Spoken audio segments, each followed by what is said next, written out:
Fíjense, me acaba de llegar una pregunta por WhatsApp, cuando hablábamos de que Shaul era un estudiante que se integró al movimiento en debido tiempo y sobre todo trabajaba en coordinación con los demás emisarios. Entonces la pregunta dice, bueno, según Pedro, 3:16, dice que la pregunta dice así: escuchando a rayo usted expresa que Shaul de Tarso recibió instrucción de los primeros talmidín de Rabeino. Entonces, ¿cómo Kefa dice en futuros escritos que no entienda a Shaul de Tarso? Ahí hay una incongruencia. Entonces, fíjense, el texto es justamente 2 de Pedro 3:15, lo voy a leer, para que vean que a veces cuando analizamos un texto, lo podemos analizar de muchas maneras. En coherencia y tratándonos de poner en los zapatos del autor, del escritor, o lo vemos desde un punto de vista externo, donde ya se nos ha dicho que, y es histórico, decir que Kefa y Shaul tenían cierto nivel de rivalidad. Así creo que lo tratan de presentar en algunos círculos religiosos. Miren lo que dice el texto. Dice Kefa: y considerar la paciencia de nuestro Señor como salvación, tal como escribo también nuestro amado hermano Shaul, según la sabiduría que le fue dada. Y sigue el siguiente verso que se trata de usar como argumento de que Kefa no entendía a Shaul. Dice: asimismo, todas sus cartas habla de ellas de esto. ¿Habla de qué? De esa paciencia y de esa salvación, en las cuales hay algunas cosas difíciles de entender, no para él, dice, que los ignorantes e inestables tuercen, como también tuercen el resto de las escrituras para su propia perdición. Si llegamos y simplemente leemos el texto, cosas difíciles de entender, donde supuestamente al decir cosas difíciles de entender, Kefa está diciendo que no entiende a Shaul, entonces Kefa también está diciendo que también en la escritura hay cosas difíciles de entender, pero aquí está hablando claramente de un público que son los ignorantes e inestables tuercen. Y no es justamente Kefa que está justamente diciendo que no entiende a Shaul, sino que está advirtiendo de ese público que al ser inestable e ignorante de la escritura, de la ley, de las tradiciones, tuercen algunas palabras de Shaul. Por ejemplo, Shaul abolió tales mandamientos. Shaul prohibió esto, Shaul prohibió lo otro, Shaul te dice que ya no guarda el Shabbat. Todas esas cosas son producto de una desinformación. No sé si usted quiere agregar algo al respecto. Sí, total acuerdo. Todo se basa en desinformación. Recuerden, hicieron de un hombre, de un rabino, de un maestro de Torah, del Mesías, que significa rey de Israel por designio divino, hicieron simplemente una nueva religión. En lugar de la Torah, ahora el nuevo libro religioso es el Nuevo Testamento. O sea, sacaron de contexto todo. Jamás usted encontrará en el llamado Nuevo Testamento a algún autor que diga que está escribiendo en nombre de Dios, que está escribiendo el nuevo libro de una religión. La única excepción que tenemos es el llamado libro de revelaciones, donde el autor dice que está escribiendo lo que vio en una visión y que no se le debe agregar ni quitar. Pero en ningún momento está diciendo que está él escribiendo un Nuevo Testamento que contrasta un Viejo Testamento. Todas esas ideas son anacrónicas, es decir, el concepto de base Nuevo Testamento, Antiguo Testamento no existe. No existía para la concepción de los escritores.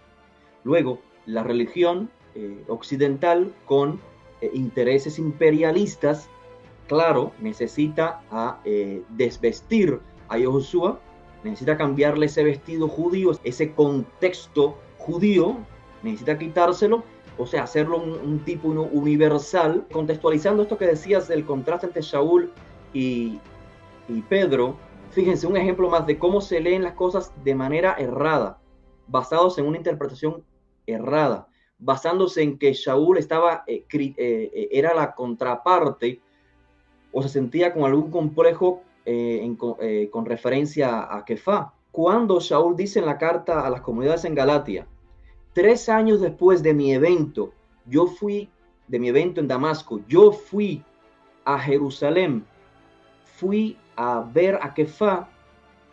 ¿Qué dicen los intérpretes? Aquí Shaul está diciendo que él esperó hasta 3 años.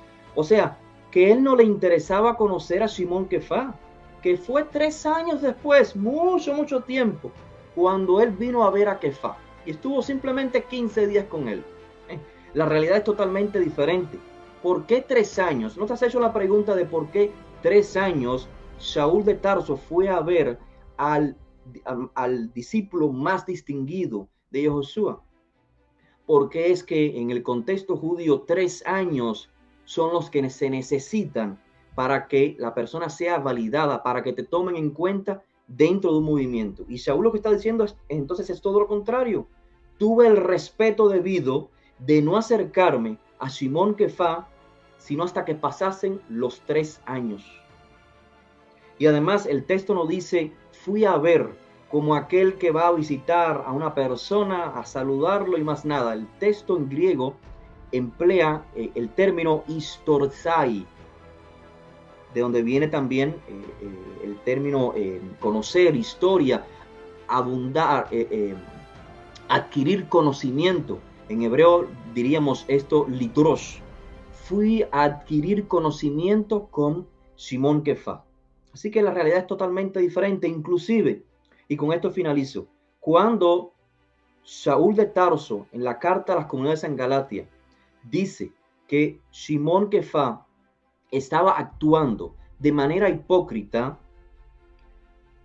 dice Saúl, aún Bernabé siguió tras la conducta hipócrita.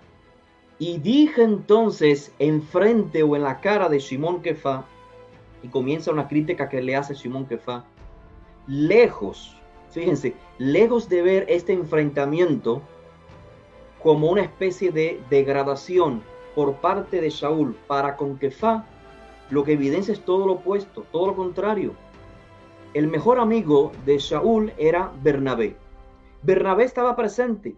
Por eso Saúl dice, inclusive Bernabé siguió con esa actitud de hipocresía. Porque Saúl en la carta a las comunidades en Galatia nos dice, regañé a Bernabé, mi gran amigo, y le dije, Bernabé, ¿por qué estás actuando así? No.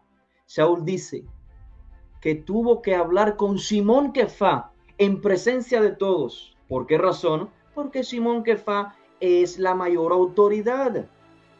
Si Saúl acude a Shimón Kefá y logra hacer que Shimón Kefá comprenda el error en el que está, ganó a todo el mundo, ganó a toda la comunidad. Así que lejos de ver ese digamos, ataque, entre comillas, de Saúl para Shimón Kefá, más bien es una especie de acudir a la autoridad. Fíjense el contraste. Si criticaríamos a Shimón Kefá por esa actitud que desde el punto de vista de Saúl fue hipócrita, hoy no es el día de comentar al respecto, ¿qué diríamos de, o sea, a ver, Shimón estaba comiendo con toda la gente de la comunidad y había entre ellos helenistas, gente que no vivía de acuerdo a la pureza ritual. No es que estaban comiendo cerdo, por favor. Los alimentos para el judío no es cerdo. Así que no había una mesa servida con cerdo. Había alimento, pero el procedimiento de ese alimento, de la carne kasher, y el estado en que la persona comía podía causar una discrepancia si el que está ingiriendo sigue las costumbres de Judea que requieren limpieza ritual, y tiene un contraste entre si el que está comiendo es un helenista, una persona que no vive de acuerdo a los decretos rituales de Jerusalén o de Judea. Saúl criticó a Shimón Kefá porque cuando vinieron gente de Judea, Shimón Kefá, que es el representante de la gente de Judea, dice que Shimón se apartó de los que no estaban ritualmente aptos para comer, ya no comía más en sus mesas. Y esto Saúl lo llamó una hipocresía. Perfecto, yo coordino con Saúl, fue una actitud de hipócrita, podemos explicar la razón del por qué, quién estaba en representación de qué grupo.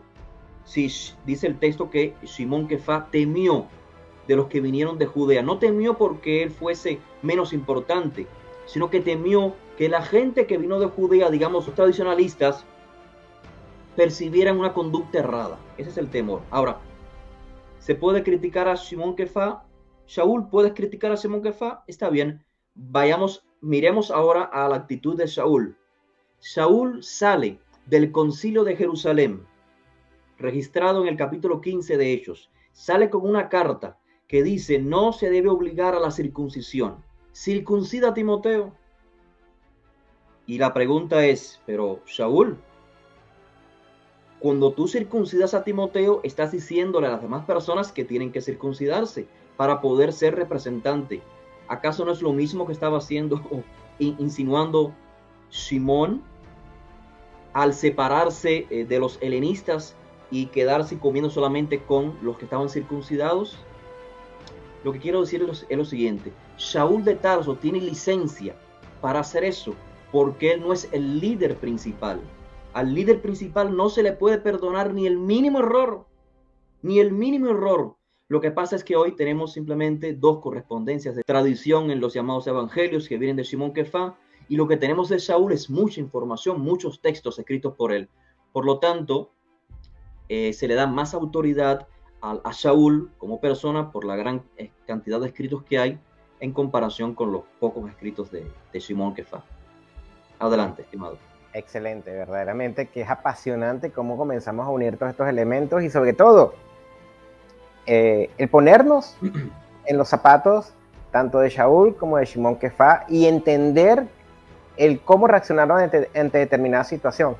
Y yo quería cerrar justamente con el siguiente verso de Kefá, de Simón, donde no solamente exhorta a no malinterpretar los textos de Shaul y de la Torá, cuando dice: por lo tanto, amados, sabiendo esto de antemano, de que hay personas que manipulan y libertinos, etcétera, estad en guardia, no sea que sean arrastrados por el error de hombres libertinos y caigáis de vuestra firmeza.